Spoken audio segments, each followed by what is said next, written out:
Alright, Frank, sir, here is your 18th scale, 1974, almost said Dodge, Plymouth Torino, not Dodge, but Plymouth. Why did I even say either one of those? Ford Torino, good grief. Thought I built the wrong model, didn't you? Anyway, Ford Torino, 1974, again, 18th scale. This is Greenlight, what do they call it? The artisan version. I don't know why it's the artisan version, but anyway, that's what they call it on the box.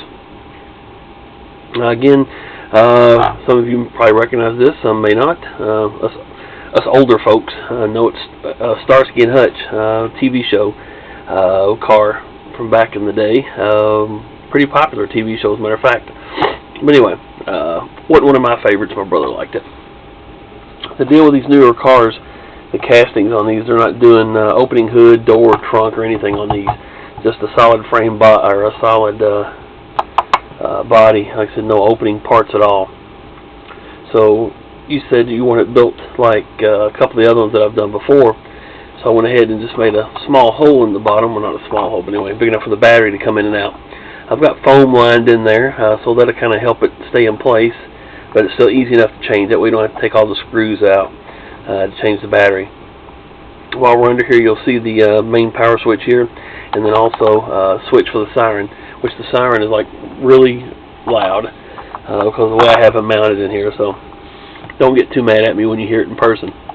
Probably even pick it up on the camera how nasty it is. So anyway, let's go ahead and turn it on. Again, this is built just like the last few that you've seen on YouTube, with steady 4 headlights across, so your high beams and low beams, front park lights illuminated,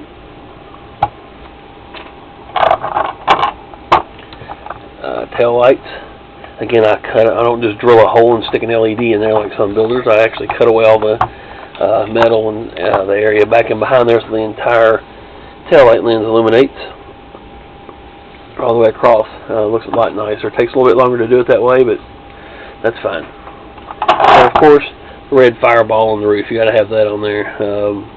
I did not put the antenna on. It's in the box. You'll see it. It's in the bottom of the box when you pull the car out of the styrofoam. It's in a little package underneath the frame where the car sits in there. So anyway, there you have it. Let's go ahead and turn the siren on. Like I said, this is really loud, and you'll, even in person, you're going to think it wasn't that loud on the video, but it's pretty loud. It's the same siren I use in all my builds, the majority of them anyway.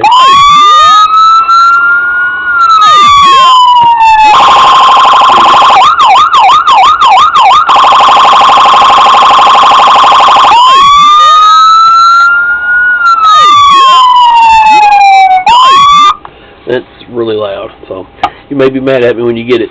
Keep it away from any kids, because they're going to want to hear it all the time. So anyway, Frankie, thank you. Sorry I had problems with it. Like I said, when I ordered the first one, there was a dent. Well, I could have gotten out of the box. I haven't replaced or haven't sent it back yet. Right here on the very back, it looked like I don't know, just something had been. I guess it got dropped in the factory or whatever, because the paint across it was super slick, shiny, and smooth. So it had been painted after the dent, obviously, because there wasn't any scuff marks or anything where it had been dropped or whatever. So I don't know what happened to it. But anyway, it did have just a slight dent right here in the back. Wasn't huge, but big enough that I didn't want to pass it on to you that way, so I wasn't going to. Let's get our money back and swap it out with it at the company. So anyway, there you have it, Frank. Appreciate it, and I'll try to get it on. I'll go ahead and ship. I think I've got 2 or 3 of yours that I can go ahead and ship out. Ooh, but I have my camera over. And I'll try to get those out to you. I may ship them out tomorrow, but we'll see. Thank you very much, sir. Have a good one. Go Broncos. Woo!